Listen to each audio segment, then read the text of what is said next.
చూస్తే మా movie artist association నుంచి ఇందులో హేమ గారు ఒక మెంబర్గా ఉన్నారు. ఇప్పుడు ఆవిడ మెంబర్షిప్ని తీసేస్తారా, తీసేయాలని డిమాండ్ చేస్తారా? మీరు ఏం కోరుతున్నారు అసలు? నేను కోరడమే లేదండి. నేను జాయింట్ సెక్రటరీ, నేను మా అసోసియేషన్ జాయింట్ సెక్రటరీ. నేను కోరడమే లేదు. విష్ణు గారు కేన్స్లో ఉన్నారు, అక్కడ ఇంటర్నేషనల్ అక్కడ ఒక అవార్డ్ ఫంక్షన్స్లో ఉన్నారు. ఆయన కేన్స్ నుంచి రాగానే అక్కడి నుంచి వచ్చిన వెంటనే ఆయన మాకు తెలిసి ఈసీ మెంబర్ పెడతారు, ఎమర్జెన్సీ ఈసీ మెంబర్స్ అందరూ కలిసి కూర్చుంటాము, మాట్లాడతాము. మా ఆఫీస్ బేరర్స్ అందరూ కూర్చొని మాట్లాడి దానిలో డిసిప్లినరీ యాక్షన్ తీసుకుంటారు. నాకు తెలిసినంతవరకు ఎంతోమందికి తీసుకుంటారు. అంటే ఈ జరిగిన సిచ్యువేషన్ బట్టి చూస్తే హమ్మగారిని సస్పెండ్ చేసే అవకాశం అయితే ఉంది రూల్స్ ప్రకారం. అసలు ఈ రూల్స్ ఏ విధంగా ఉంటాయి ఆ మూవీ ఆర్టిస్ట్ అసోసియేషన్ సంబంధించి? 200% చేస్తారండి. ఎందుకంటే ఇలాంటి పెద్ద వాటిల్లో ఉన్న వాళ్ళని, అంటే తీవ్రవాదులు, ఉగ్రవాదులు, ఇలాంటి పనులు చేసే వాళ్ళందరూ ఉంటారు. ఇదంతా అదే కోవకు చెందినట్టుగా అవుతుంది. ఎందుకంటే వీళ్ళు డ్రగ్స్ అనగానే మనం అదే తీసుకుంటాం. చాలా చిన్న విషయం కాదు ఇది.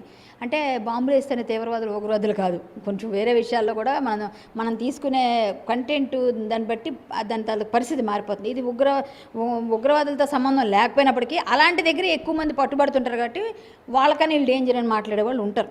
సో ఏంటంటే అక్కడ ఈమె తీసుకుందా లేదన్నది బ్లడ్ శాంపిల్స్, హెయిర్ శాంపిల్స్ని బట్టి ఆవిడకి శిక్ష ఎంతవరకు పడుతుంది, ఏ ఎఫ్ఐఆర్లో ఏ సెక్షన్ వేశారు అనేది తెలుస్తుంది తర్వాత.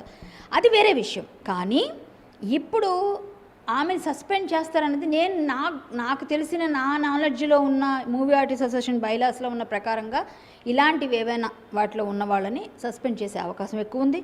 మళ్ళీ ఎంతకాలం వేస్తారు ఆ తీవ్రతను బట్టి అది 5 years, 2 years, 1 year, 6 months అన్నది ఉంటుంది. అసలు మా అసోసియేషన్ రూల్స్ ఏం చెప్తున్నాయండి అసలు? ముఖ్యంగా చూస్తే దాంట్లో మీరు ఆల్రెడీ ఇలాంటి వాళ్ళని క్షమించమని ఎక్కడ రూల్స్లో లేవండి. బైలాస్లో ఎక్కడైనా సరే ఇలాంటివి ఏమైనా అసాంఘిక కార్యకలాపాలు పాల్పడిన వాళ్ళకో, లేకపోతే మా అసోసియేషన్ని తోలనాడిన వాళ్ళకో, ఇంతకుముందు మాట్లాడిన హేమ ఎందుకు మాట్లాడలేదు అంటే ఇప్పుడు కొత్తగా అమెండ్మెంట్స్ చేశారు. అసోసియేషన్లో ఎవరు కూడా తల్లి లాంటి మాని స్టేజ్ల మీదకి ఎక్కి టీవీల ముందుకెళ్ళి మా గురించి తప్పుగా మాట్లాడకూడదు. మీరు ఏం మాట్లాడినా కట్టుబడి మాట్లాడాలి తప్ప అనవసరంగా వాళ్ళ మీద నిందలేయడం, ప్రెసిడెంట్ మీదో, ఆఫీస్ బేరర్స్ మీదో, ఇంకొకరి మీద. ఇంతకుముందు మాట్లాడిన వాళ్ళు ఎవరు ఇప్పుడు ఎందుకు మాట్లాడలేదంటే ఈ రూల్స్ అమెండ్మెంట్ చేయడం వల్ల. ఇప్పుడు ఉన్న దాని ప్రకారంగా ఇలాంటి చేసిన వాళ్ళకి ఎవరికైనా శిక్ష పడుతుంది. శిక్ష అర్హులాలే ఈమె. కాబట్టి ఖచ్చితంగా విష్ణు గారు రావడమే లేటు. ఈ నెలాఖరికి వచ్చేస్తారు. రాగానే మీటింగ్ అవుతుంది. మీటింగ్ అయిన తర్వాత ఆవిడకి ఏం జరిగింది, ఆవిడ ఏం చేసింది, ఆవిడ ఆ బ్లడ్ శాంపిల్స్లోనూ హెయిర్ శాంపిల్స్లోనూ దొరుకుతుంది. కాబట్టి దాన్ని బట్టి ఒకవేళ ఆవిడ తీసుకోపోయినా ఏదో ఎఫ్ఐఆర్ ఉంటుంది కదా, దాన్ని బట్టి ఇట్లాంటి వాటికి వెళ్ళినందుకు పార్టీ కానీ పెడతారు.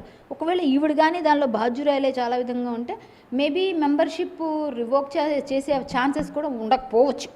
అట్లాంటి పరిస్థితి కూడా లేకుండా మొత్తానికి టోటల్గా ఏమో నా నాలెడ్జ్ నేను ఎలా చెప్పగలను, అది నేనేమీ తీసుకోలేను. నేను కాదు కదా డెసిషన్ తీసుకుని, నా ఊహకు నేను మీరు అడిగారు కాబట్టి చెప్తున్నాను.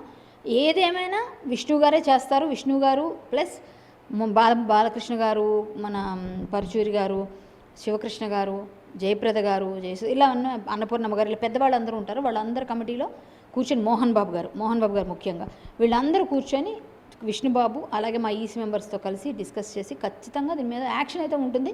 హేమ గారు అయితే మాత్రం ఇందులో శిక్షార్హురాలు. ఇక ముందైనా చేసిన తప్పుని మీడియాని, పోలీసుల్ని తప్పుదో పట్టించకుండా, నేనే పెద్ద మొత్తం ఏదైనా ఇండస్ట్రీకి అని చెప్పి ఓవర్ యాక్షన్ చేయకుండా, పిచ్చి పనులు చేయకుండా, అందరి మీద బురదలేసేసి వీళ్ళది వాళ్ళది అని చెప్పి నోరు ఉంది కదా ఇష్టం పాడేసుకుంటే పెద్ద నోరులు ఉన్నారు. మాలాంటి వాళ్ళు ఇంకా ఉన్నారు. అనవసరంగా ఎవరిని ఒక మాట అనకమ్మా, ఒక మాట అంటే మనకు కూడా తిరిగి తగులుతుందని తెలుసుకో. కర్మ రిటర్న్స్ అంటారు ఇదే. ఎవరినైనా ఒక నింద వేసేటప్పుడు అది మళ్ళీ వెనక్కి తిరిగి వచ్చేస్తుంది, మనకి బౌన్స్ బ్యాక్.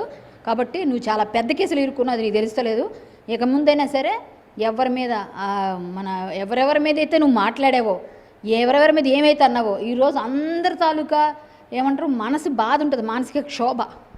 కొంచెం మనసు బాధ పెడితే ఖచ్చితంగా అవతల వాళ్ళు తగులుతుందంటారు కదా, అదే ఇప్పుడు తగిలిందంట. నేను అలాంటి పార్టీకి నువ్వు వెళ్ళడమే పెద్ద తప్పు.